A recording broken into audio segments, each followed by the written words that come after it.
兽神帝天，竟然是你！你怎知本座不能真身降临？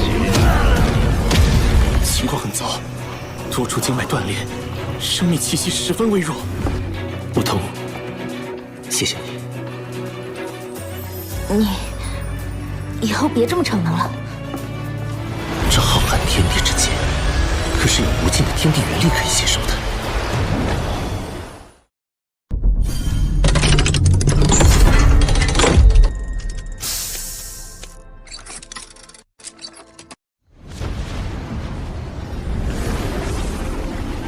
在这固化魂力中，融入精神力呢？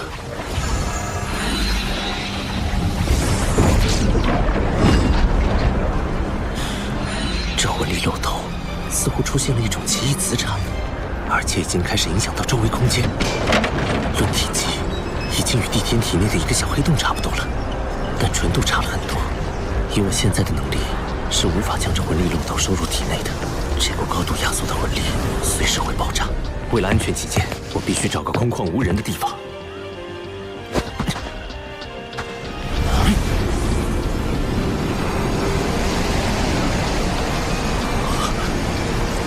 周围方圆数千平方米的天地元力都在朝着这里汇聚过来，太神奇了！这究竟是一种怎样的法则？有失控了，不能再近距离观察了。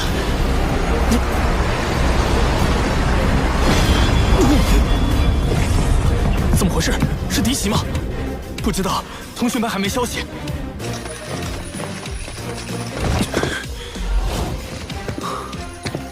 爆炸威力这么强，这还只是个未完成品。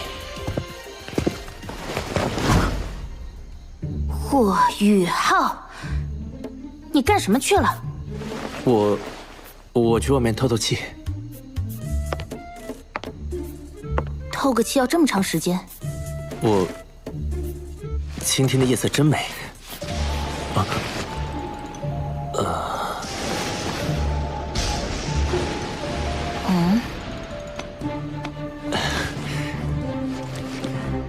你怎么知道我没在帐篷内的？我有事路过，就顺便过来看你一眼。你既然没事了，明天我们就回学院吧。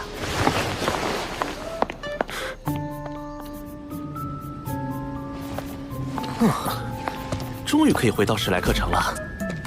诸位，史莱克的诸位，前线战事焦灼，元帅和99公主都抽不开身。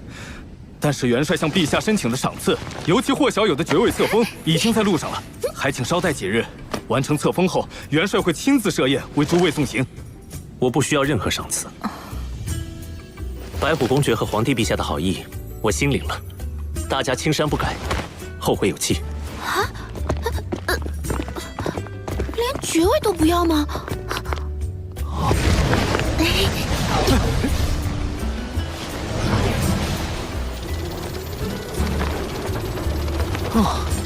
飞了3个时辰了，大家先休息一下吧。霍雨浩，我要吃烤鱼。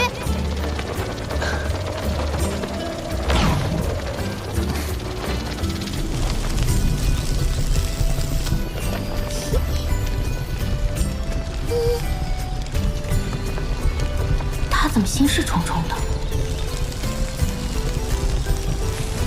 烤鱼好了，大家可以吃了。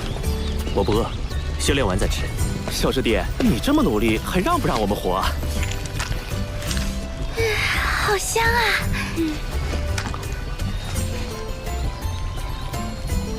楠楠姐，你有没有觉得今天这烤鱼和上次有什么不同？好像少了些什么。我没觉得有什么不同啊，还是那么的美味。我明白了，确实是少了些什么，不过不是我们的，而是你的烤鱼。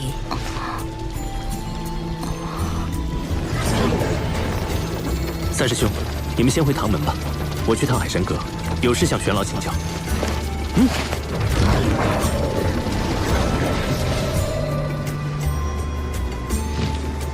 唐老师好，霍学长好。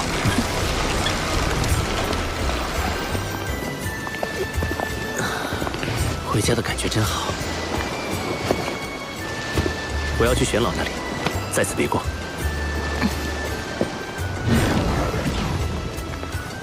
唐舞桐，你为什么要这么关注他？你不能再这样了。老师，我回来了。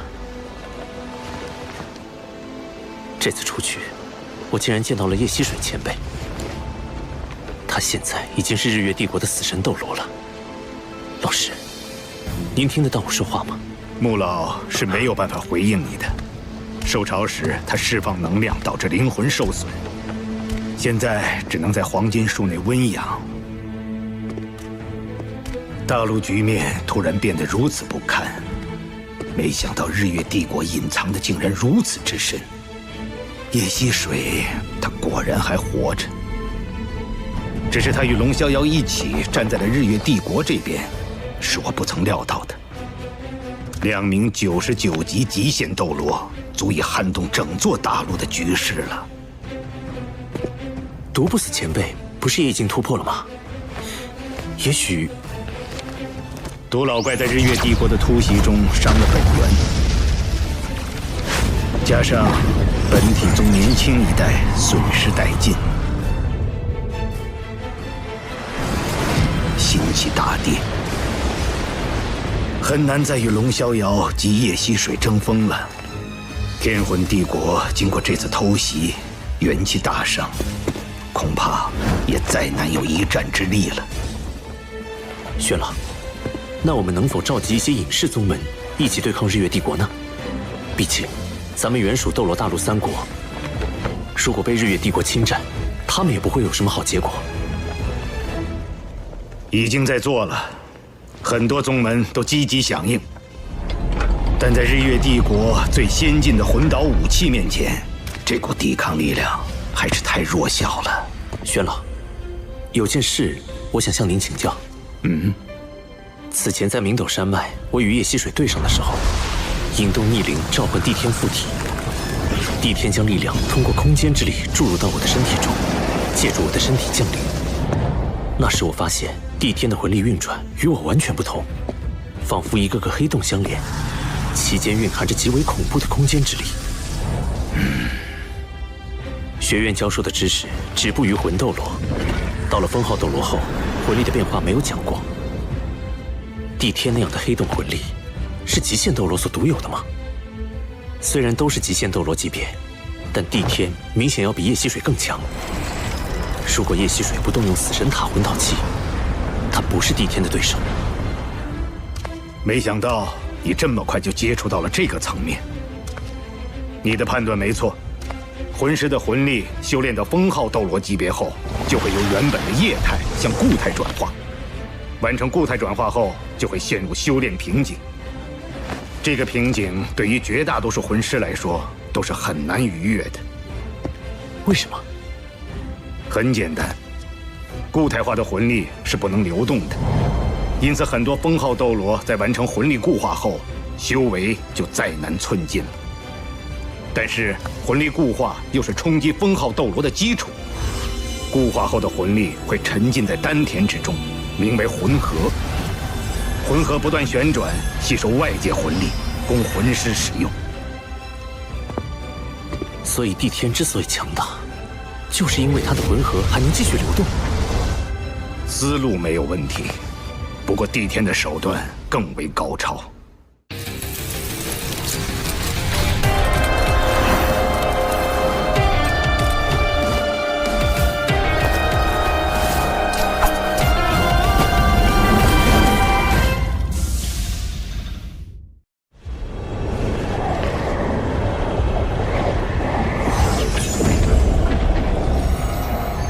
这就是帝天体内魂力情况的原理，以自身魂力为引，引起空间塌陷，构成一个能够无尽吞噬天地元力的黑洞。这样的黑洞魂力需要强大的精神力进行控制，我只能维持一时，而帝天却能将其保持常态。这就是我与帝天的差距。保持常态？那帝天的精神力消耗岂非极其巨大？不是的，他凝聚了第二魂核，两大魂核相辅相成，形成了稳定的平衡。第二魂核，凡极限斗罗都凝聚了第二魂核。穆老、叶溪水、龙逍遥，包括独不死都是如此。不过他们凝聚的第二魂核都比第一魂核小很多，唯独帝天的第二魂核与第一魂核实力相当，所以他远比一般极限斗罗更加强大。他的实力早已无限接近神奇。神奇！玉浩，你是双生武魂，成就极限斗罗要比我们容易很多。在你突破封号斗罗的时候，一定要争取同时成就双魂核。你的精神力远超同级别魂师，甚至可以媲美封号斗罗。届时，精神力就是你的第二魂核。玄老，那我要是在现阶段就成就魂核，会出现怎样的情况？那么你的修炼速度会大幅提升，因为魂核对天地元力的吸收速度是冥想修炼的数倍乃至数十倍。可是，当你达到90级的时候，冲击封号斗罗的难度也将会史无前例的高，因为第一魂核会对凝聚第二魂核形成巨大的吸扯力。这可是很多98级超级斗罗冲击99级极限斗罗时都感到束手无策的难题。玄老，我想试试。好，老夫亲自为你护法。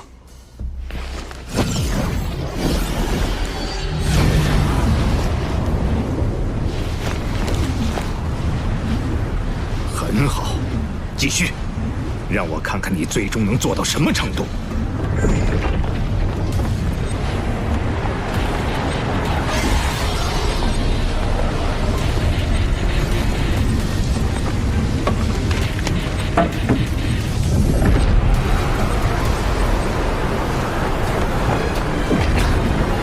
压缩，再压缩，旋转，再旋转。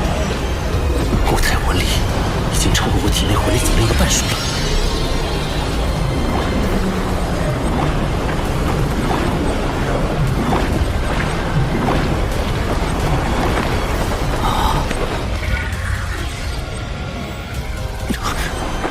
我的魂力在急剧流失，5成、6成、7成。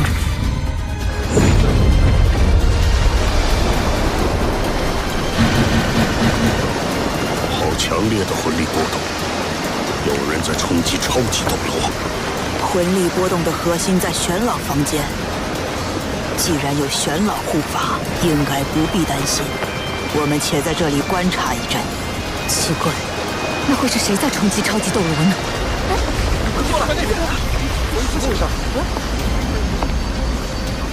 难道是他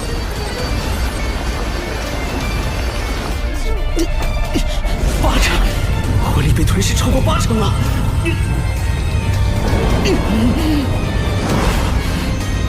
宇浩，坚持住！你的固态魂力已经属性化了，如果在现在这个级别就能构建魂核长弓，你就能在很短的时间内达到89级。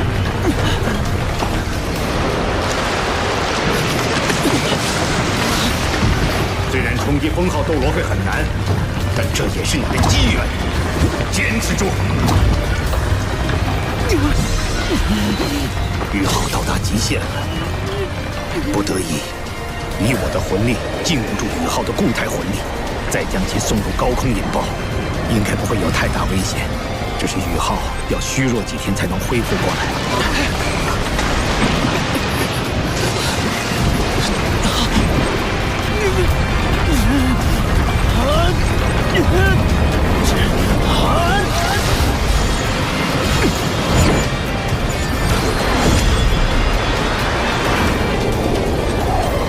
那是什么？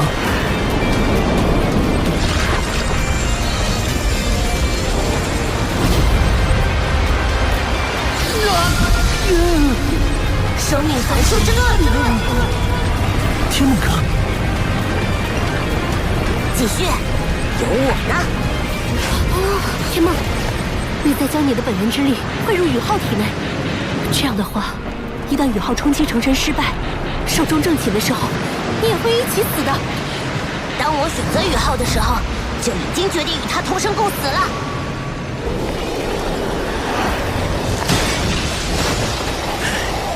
宇浩此时的魂力与精神力都已逼近极限，但我更不能在这个时候打断宇浩，否则他会受到极大的反噬。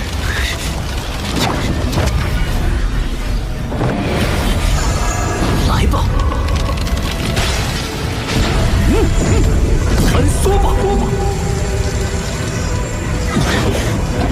灵魂仿佛都要被吸射进去了似的。那黑洞漩涡中有着无尽的黑暗，有着无尽的未知，却与我紧密相连。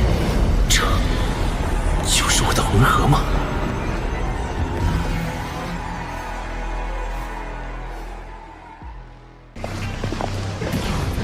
汤武桐，你为什么要这么关注他？你不能再这样了。固化后的魂力会沉浸在丹田之中，名为魂核。玄老，我想试试。老夫亲自为你护法。继续，有我呢。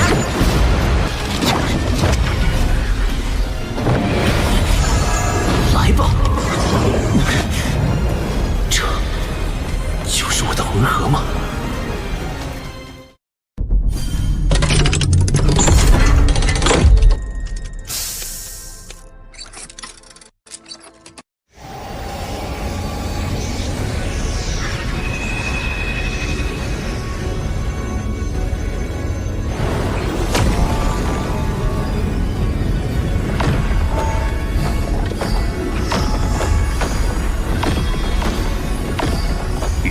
将第一魂核融合在精神之海，而不是丹田。很好，这样即使第二魂核就有了容身之处。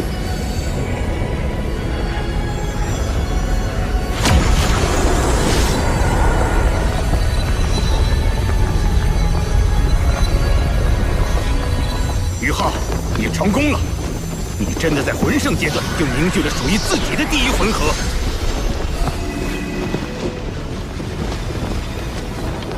好好感悟，这份体悟是很多魂师究其一生都没有的机缘。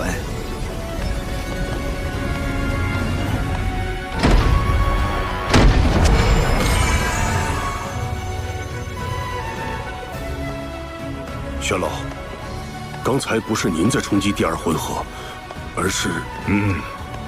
于浩这孩子，可能是斗罗大陆万年来的第一人。真是怪物中的怪物。现在，是这群年轻人走上历史舞台的时候了。通知海神阁全员，协助唐门组建魂导师团。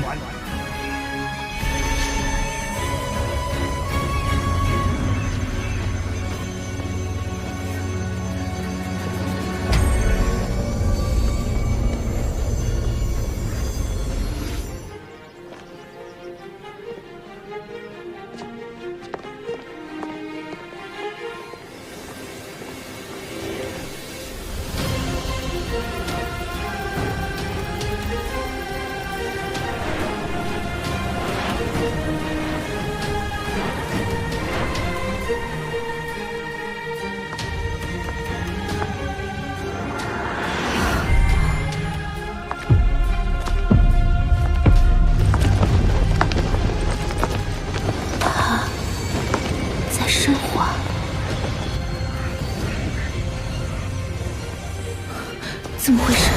我的魂力自行运转起来了。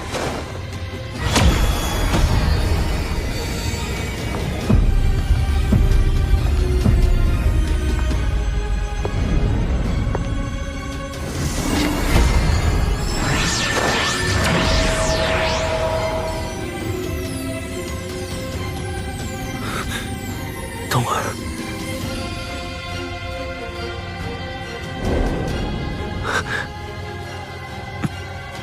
抱歉，我是唐舞桐。该说抱歉的是我才对。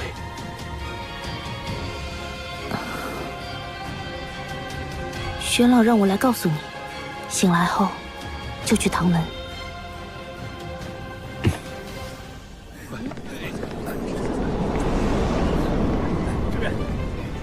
时都放这儿吧。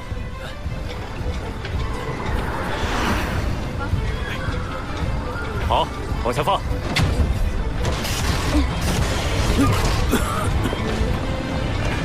贝大师兄，学院送的第3批材料到了，你把那箱搬到那儿去。好，快送去库房吧，这里都快堆不下了。大师兄，宇浩，你可算回来了。你都在海神阁入定1个月了，可把我们给忙死了。大师兄、二师兄、三师兄，这里怎么回事？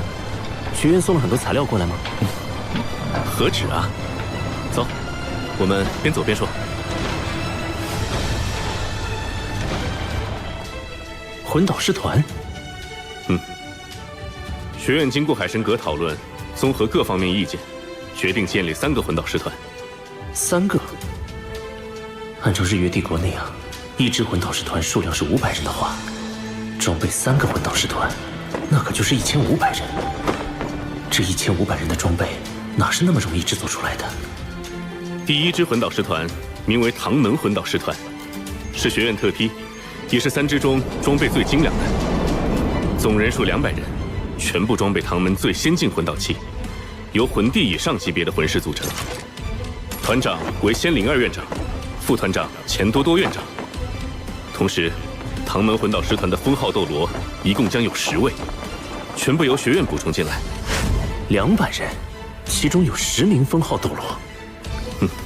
就算日月帝国最强大的护国之首皇家魂导师团，也没有这么夸张的配置啊！我们唐门能满足这么高的魂导器需求吗？所以这支魂导师团全部由近战魂导师组成，所配备的魂导器全部以增强速度和攻击力为主。唯一的联动魂导器是群体防御。原来如此，这样确实能做到扬长补短。那么另外2支魂导师团，想必分别是以远程魂导器和定装魂导器为主了吧？不愧是小师弟，一点就通。另外2支魂导师团，一支名为重炮魂导师团，单纯配备唐门最先进诸葛神弩炮，共300门。最后一支名为炮台魂导师团，共1500名魂师，配备的魂导器也只有1种，全地形自走炮台，共300台。这样的3支魂导师团，完全是3头吞金巨兽。楠楠，你怎么越来越像钱多多副院长了？巨额的资金消耗暂且不提，要满足这3支魂导师团的魂导器配置，我们唐门的稀有金属恐怕还不够。虽然我们从日月帝国卷走了一批稀有金属，但品级最高的稀有金属仍然不足。不错，这也是我们着急叫你回来的原因。想到办法了。秋秋，霍雨浩，跟我走一趟吧。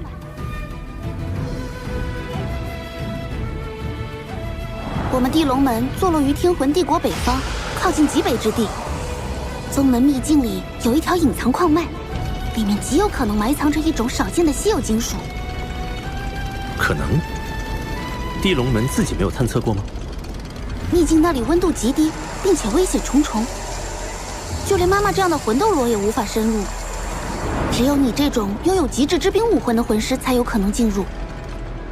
我们地龙门既然选择加入唐门，这条矿脉自然也就送给唐门了。更何况，地龙门所在的龙城已经被日月帝国攻破占领，宗门内的资源不转移出来，迟早也会被日月帝国发觉侵占。快到了，龙城，地龙门的根基所在。妈妈在史莱克城正在闭关的关键时刻，所以就由我带你来了。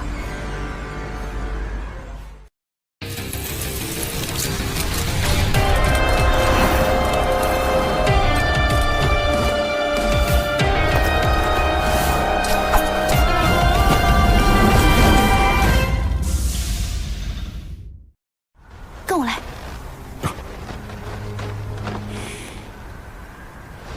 紫金无痛。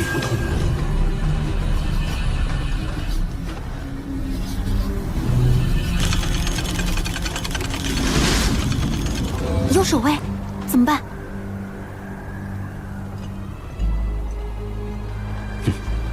我想到进城的办法了。萤火之光。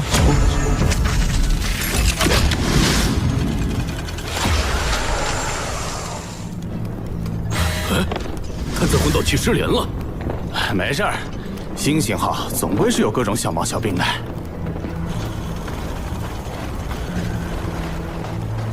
到换班时间了，他俩人呢？开小差去了吧？这么冷的天，我也不想巡逻。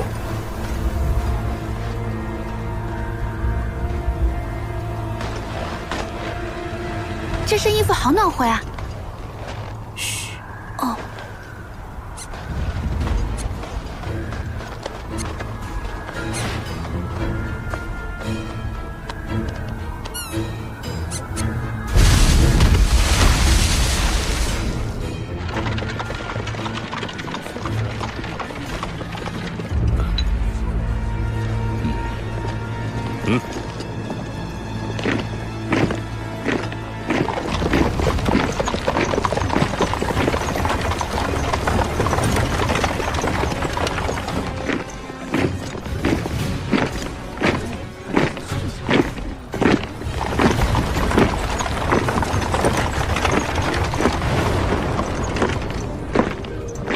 这座龙城看起来丝毫没有沦陷的感觉。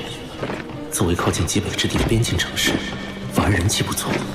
当初日月帝国大举入侵的时候，天龙门上下奋起抵抗，协助城防军固守龙城。门主天龙斗罗更是壮烈战死。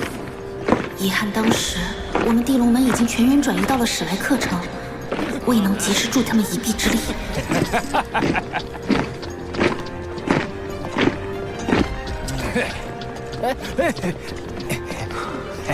天龙门，玉天龙呢？大战之后不知所踪，希望还活着吧。这里就是城主府，那是日月商会的人。龙城城破之后，第一批进入城内的就是这批日月帝国的商人，他们带来了大量御寒物资和先进的魂导热能器，低价甚至免费发放。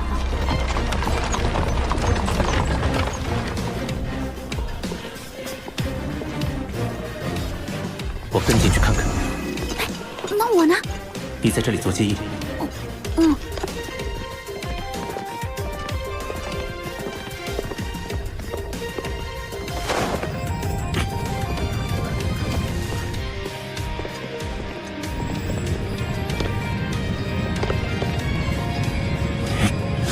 东西都送给他们，不要心疼。元帅说过，当他们适应了魂导器的生活后，就离不开我们。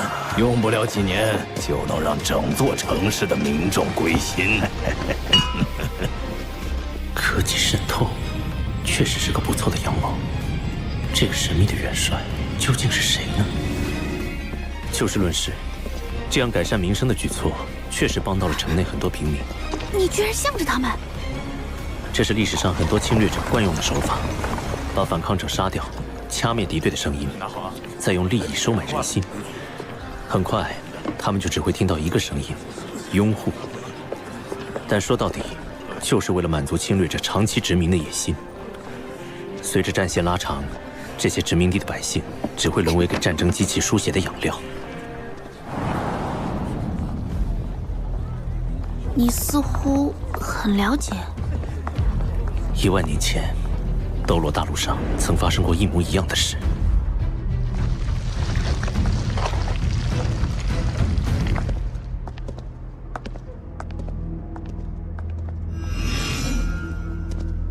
哼。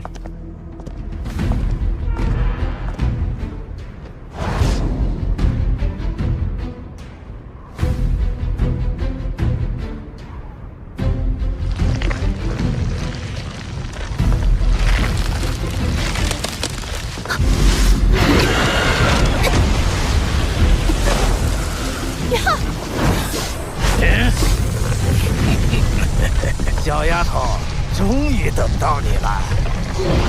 山蟒宗，果然是你们！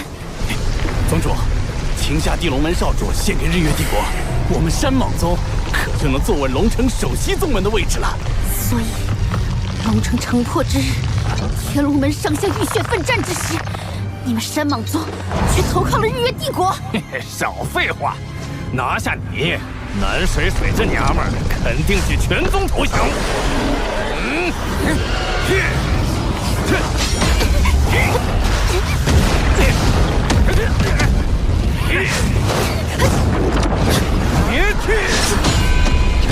霍雨浩，你跑哪儿去了？巨蟒之息！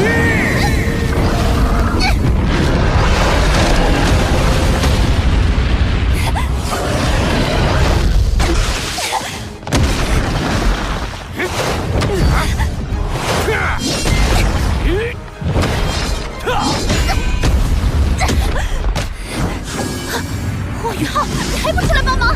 你可以的，打起精神，听我指挥，蛇打七寸。坎位有人偷袭，后撤到灵位，坤位出拳，敌方巽位有破绽，出场。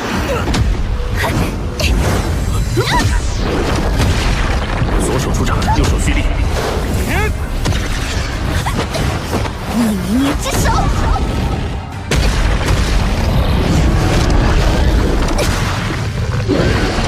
地武魂技，胭脂逆捏剑。目标前位，一击必杀。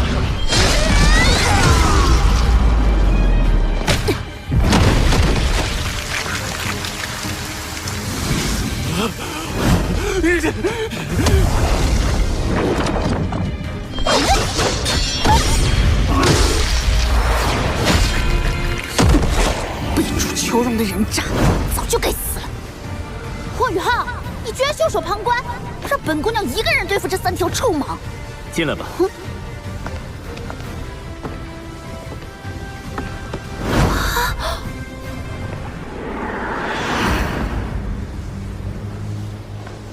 走吧。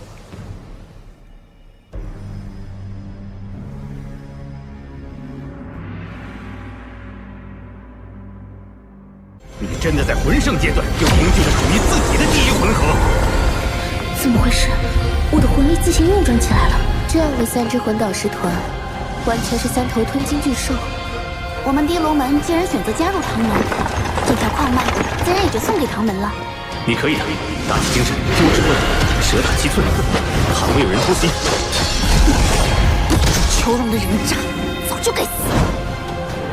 走吧。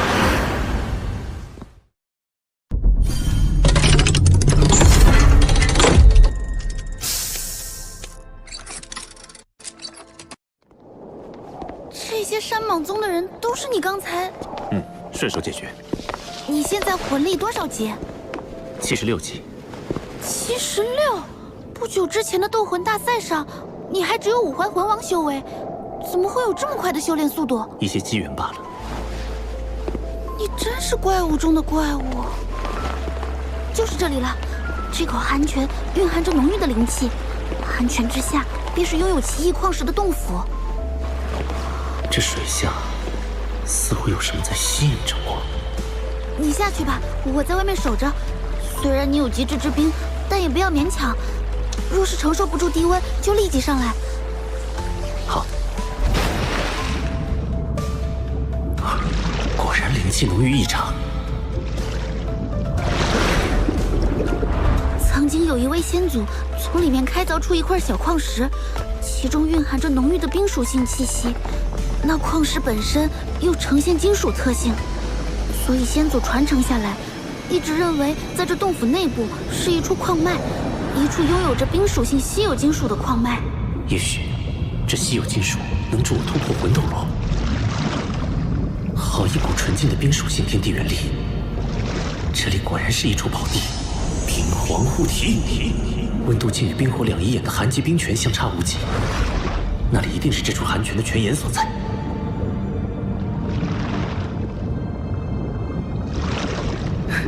找到了，应该就是这里。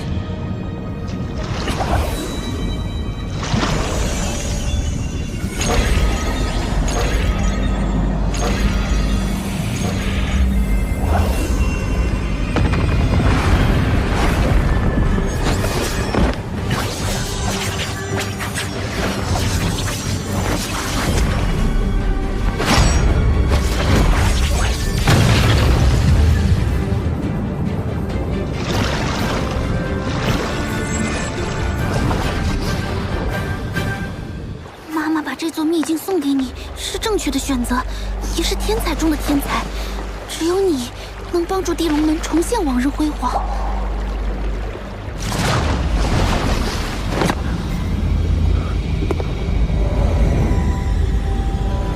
水巨人被隔绝在外。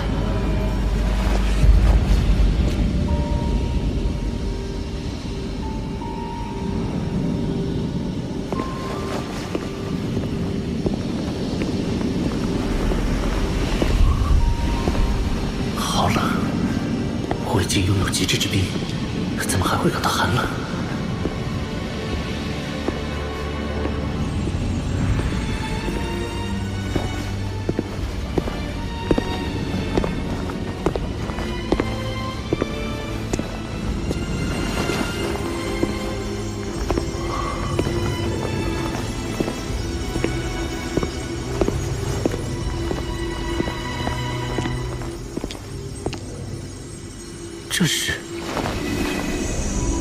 这是冰极神经，万载玄冰窟诞生的冰极神经。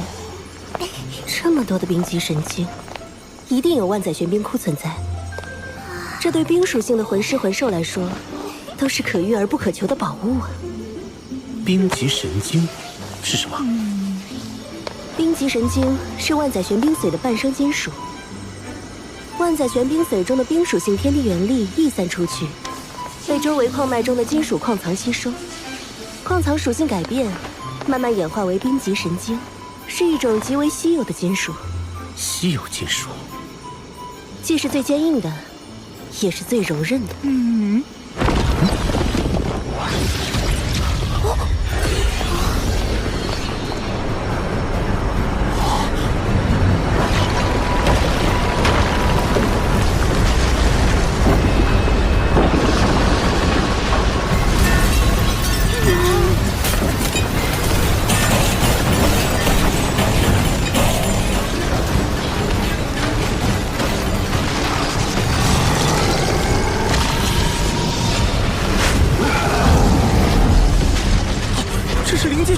专系是冰极神经，更有好几次差点死在他手里。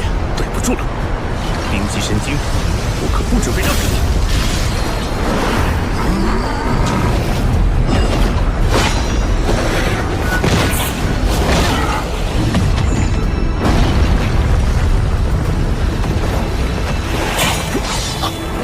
连划痕都没留下，好坚硬啊！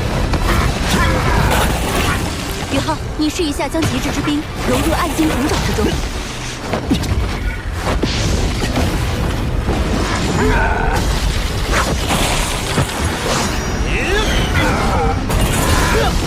好神奇！我将极致之冰注入暗金孔爪之后，冰极神经内部竟然产生了一股亲和力，可以轻松切割，改变其结构。宇浩，不可大意。冰极神经之所以被称之为神经，就是因为它本身已经进化到了拥有一定生命力的境界。要想击败它，就必须压制它内部的核心能量。那我们就一起上，让他看看极致之冰的厉害。永动之域，八角万寿刺，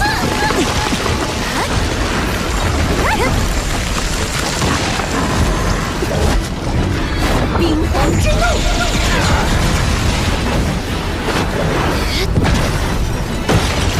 地寒天，雪舞耀阳，平顶爆！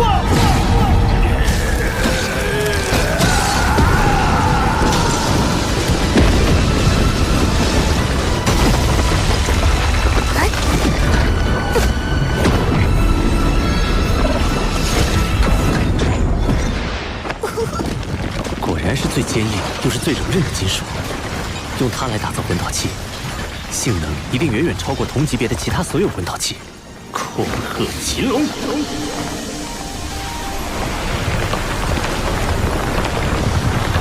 此数量的冰极神经，可是一举解决了唐门魂导器欠缺原材料的难题。看来冰极神经已经被全部开采。好了，宇浩，你可别捡了芝麻丢了西瓜。这洞窟深处的万载玄冰髓才是更珍贵的天下至宝。这里的冰元素已经浓烈到了我无法吸收的程度。未经打磨的万载玄冰里面蕴含的天地元力可是非常狂乱的，一定要小心。前面的温度估计已经接近绝对零度了。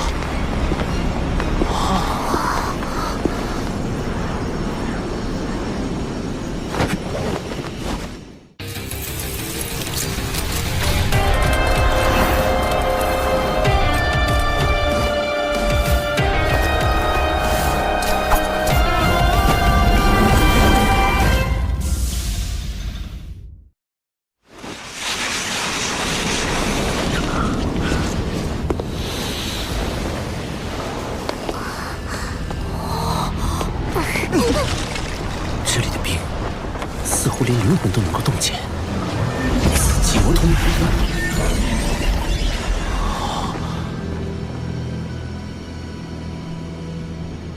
好漂亮，和冰极神经的极寒内敛不同，这里的寒意根本无法内敛，空气似乎都是粘稠的。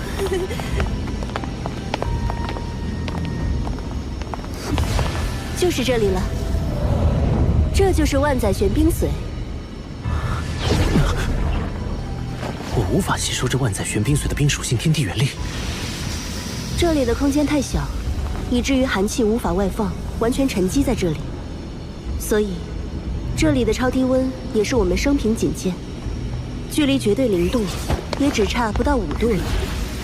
温度已经远远低于你的极致之冰，所以你才一时无法吸收。极致之冰还不是绝对零度吗？温度低于零下150度，就迈入极致之冰的领域了。但距离真正的绝对零度，却还有着不小的差距。绝对零度是仅存于理论的最低温度，是只有神能踏足的领域。天梦、雪女、八角还有我，先吸收这里的万载玄冰髓，慢慢降低这里的寒气浓度，你就可以逐步吸收了。好，天梦哥，雪女、八角，你们一起吸收吧。等等，这万载玄冰髓，我至少要先吸收一半。你说什么啊，冰冰？你难道是想借助这万载玄冰髓的天地元力重塑肉身，继而谋求脱离宇浩独立存在？你把我想成什么了？用你那个100万年修为的脑子想想，宇浩的所有魂灵中，谁是唯一拥有极致之冰的那个？你是想？我不仅拥有极致之冰，还是宇浩的武魂，能最大限度地吸收冰属性天地元力，而且能将这部分天地元力化作我的本源之力暂时储存。等到宇浩凝结第2魂核时，再将这部分天地元力全部融入他体内。要知道，魂师一般是要在封号斗罗阶段才凝聚魂核的，而宇浩就是因为天梦女在魂圣阶段就凝聚了第1魂核，那他凝聚第2魂核的难度就是空前的。届时，我将冰属性天地元力注入，才能把成功率提升到最大。冰冰，冰冰，对不起，是我误会你了。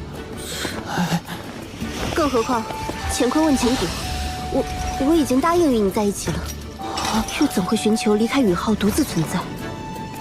真的吗，冰冰？你再说一遍。你还要我再说？你自己错怪我了，该怎么罚？我错了。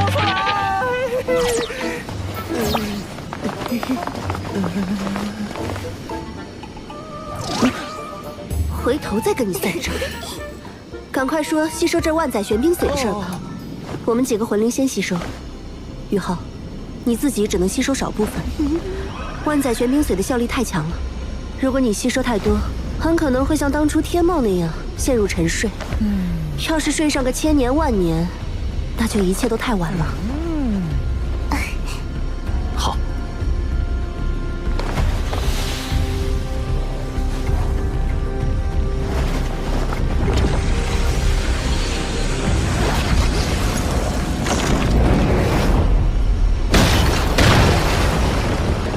冰帝的灵石和这万载玄冰髓中蕴含的庞大能量，渐渐令它成为了一个以冰属性能量为身躯的全新生命体。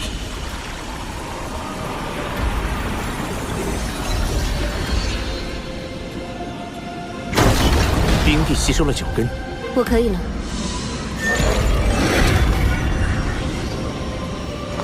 天梦，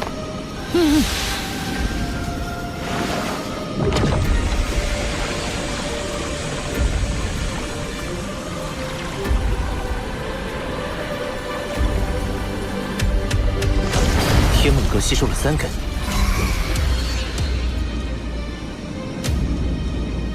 宇浩，你让雪女和八角继续吸收吧。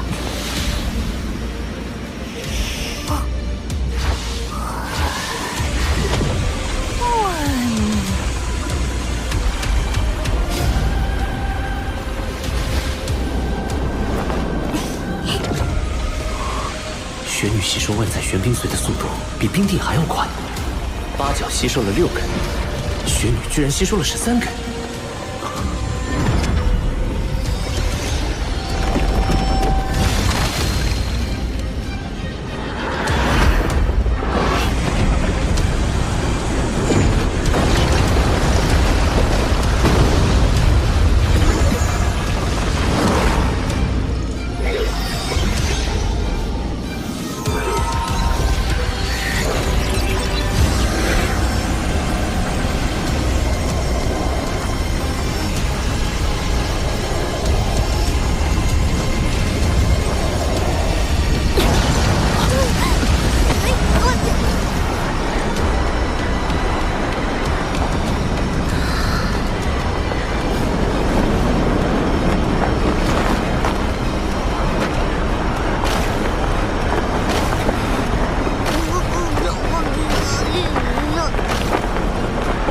雪帝，你恢复记忆了。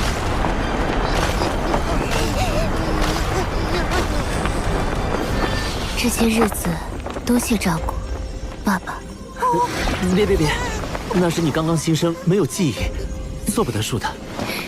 重获新生的时候，我就已经不是当初的冰天雪女，而是一个全新的婴孩。我们血脉相连，你当然是我的爸爸。再造之恩无以为报，我必然会陪伴你一直走下去，去挑战魂师那一层至高的境界。就算你失败了，我也会陪你一直到生命的尽头。雪帝，谢谢你，冰儿。爸爸，等你的魂力提升到8环后，到极北之地走一趟吧，那里有个适合你修炼突破的地方。地天，你是兽神，别的凶兽怕你，我可不怕。不怒自威，这才是极北3大天王之首，雪帝，冰天雪女。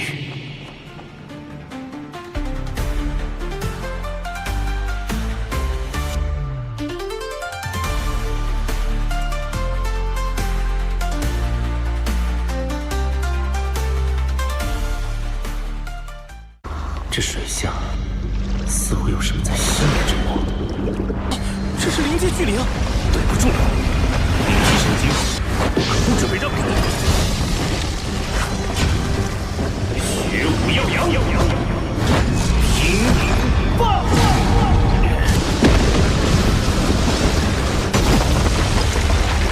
好漂亮！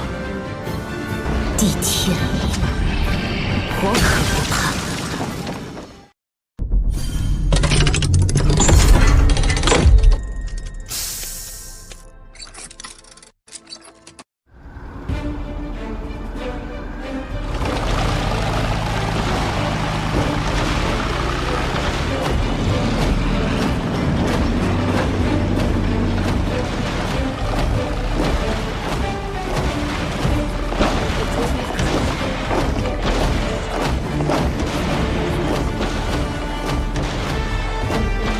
的是什么军团？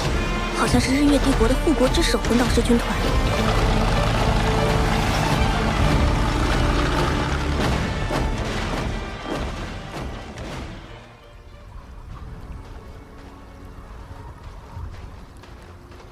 哎呀，怎么还不出来？爸爸，我现在就教你控冰之法。我带你感受一下冰的世界。冰雪的基础都是水，水是万物之源，生命之源。水的力量无孔不入。这就是水，有水就有生命。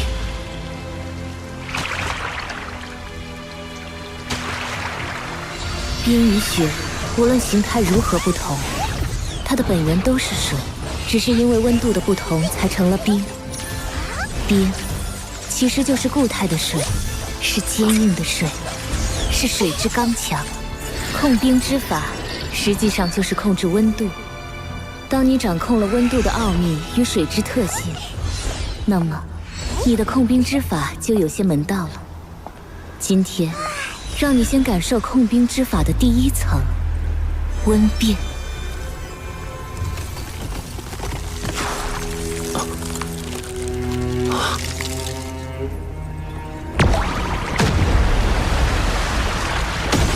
水凝结成冰，会释放大量的热能，而冰融化为水，则需要吸收大量的热。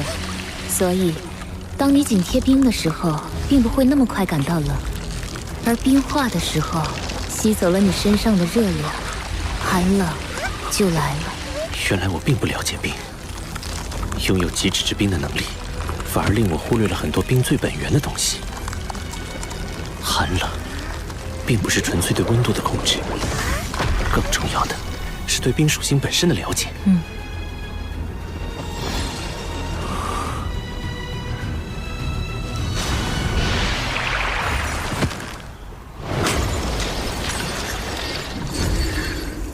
谢谢你，雪女。我对冰有了更深层次的领悟。希望这份明悟能在你凝聚第二魂核的时候有所帮助。这里温度已经回升不少，剩下的6根万载玄冰髓你都吸收了吧？好。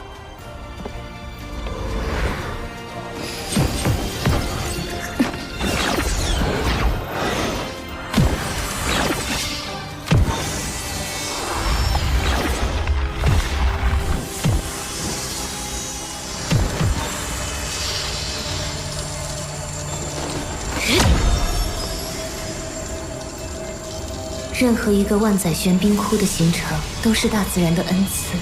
可惜，这处万载玄冰窟并不在我极北冰原之上，当时随着地壳运动移动到了这里。这里虽然寒冷，温度比之极北冰原却相差甚远，无法维持万载玄冰窟。现在没了万载玄冰髓和冰级神经，用不了多久，这里就会彻底消失了。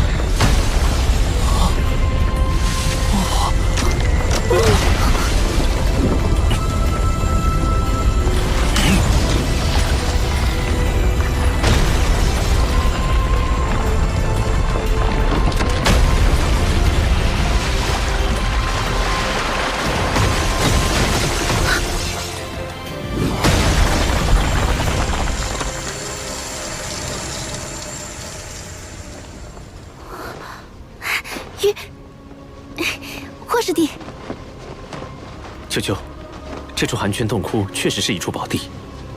我吸收里面的万载玄冰髓，实力有了很大进步，极致之冰变得更低更纯粹了，就连我自身的生命力也增强了不少。这是冰级神经，也是我在这处寒泉洞窟内找到的稀有金属。秋秋，你把他们带回唐门，轩老师和二师兄一定能打造出一批性能优越的魂导器。那你呢？在你下井的这段时间，日月帝国来了一支军队，就驻扎在龙城城外。龙城背靠极北之地，背后已经没有任何日月帝国的敌对国家和势力了。日月帝国这个时候派军队过来，到底图谋什么？具体还不清楚，我没敢靠得太近观察。不过，看着这军队军容十分严整，整体数量应该有2万人，并且配备了魂导师。秋秋，我们兵分2路，你去史莱克城送稀有金属，我去探查龙城外这支军队的真正目标。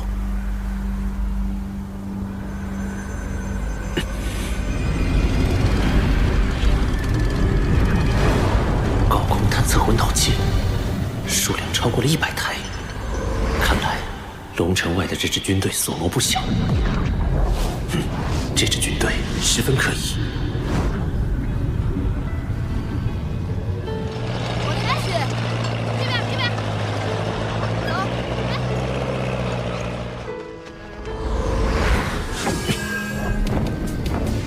凤凰图案是日月帝国5大护国之首之一的火凤魂导师团。哪怕已经是晚饭时间，军中巡逻、侦察、斥候，也都是一丝不苟地在执行着任务。这支军队果然军容严整，综合素质恐怕可以与白虎公爵嫡系部队相媲美。没有布下防御魂导阵，也就是说，龙城只是中转站。他们的目的究竟是？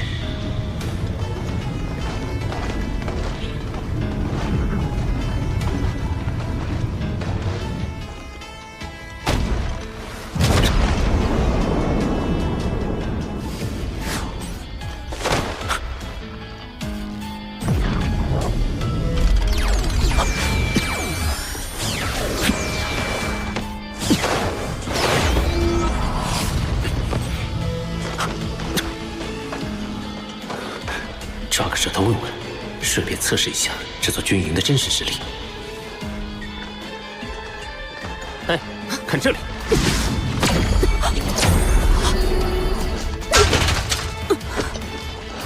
得手了。触发式警报魂导器。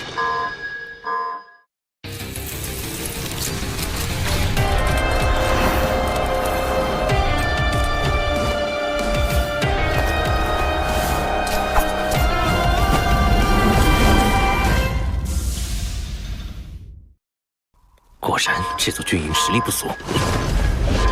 在这边，我看到他了！不愧是护国之首，果然是强大的魂导师军团。学武骑兵域。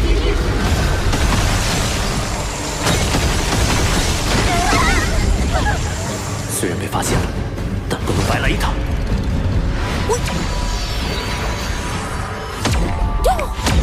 八角玄冰草魂骨技能，八角万象刺。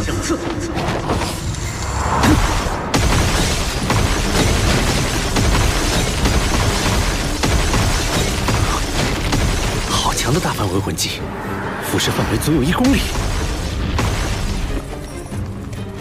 我怎么说也是10万年魂兽，我赋予你的魂骨技能又怎么会差？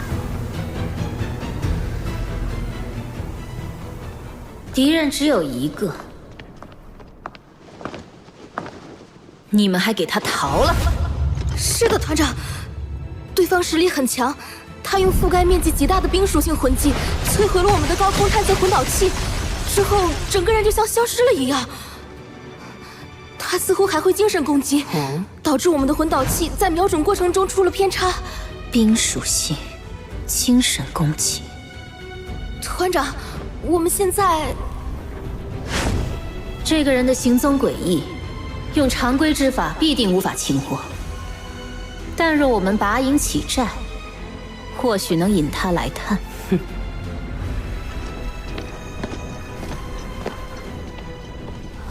传令全军，拔营起寨！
大公峰，23号实验品存活超过72小时了。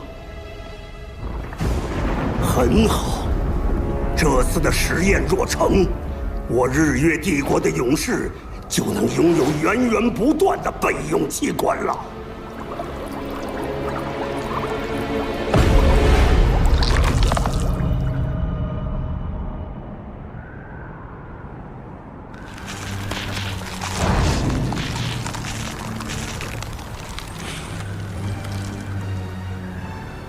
没有继续搜查，反而匆匆启程了。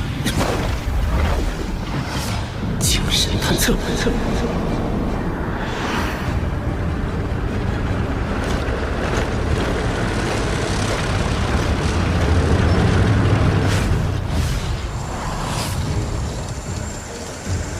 按照这个行进方向，他们的目的地难道是？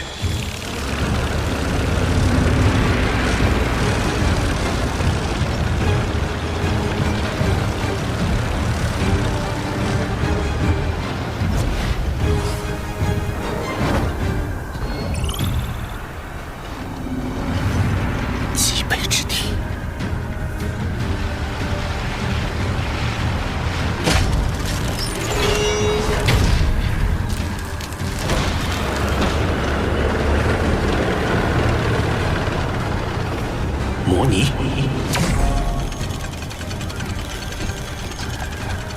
好，收到。钻井台。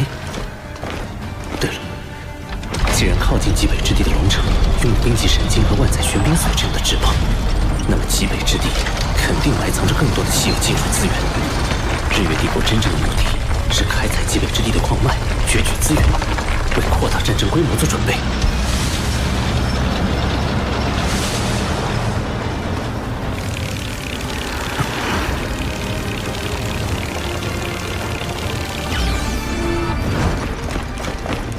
既然来了，就别急着走了吧。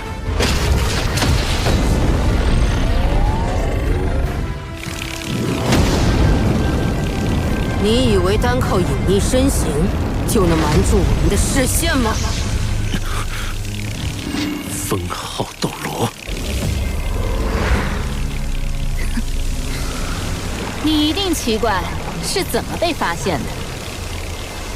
其实你不用奇怪，我知道你有能力对我们进行侦查，所以为了布置这个陷阱，本帅着实是耗费了一番功夫。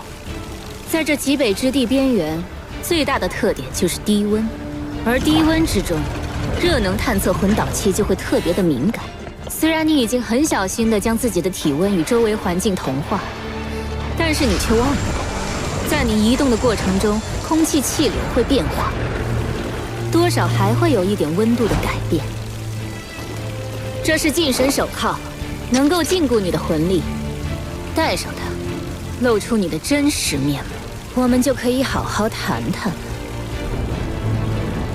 好吧，我认栽了。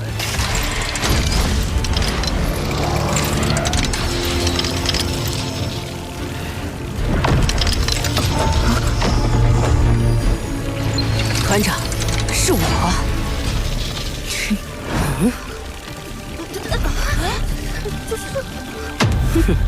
障眼法，雕虫小技，看我怎么戳穿你的小把戏！到底哪个是假的？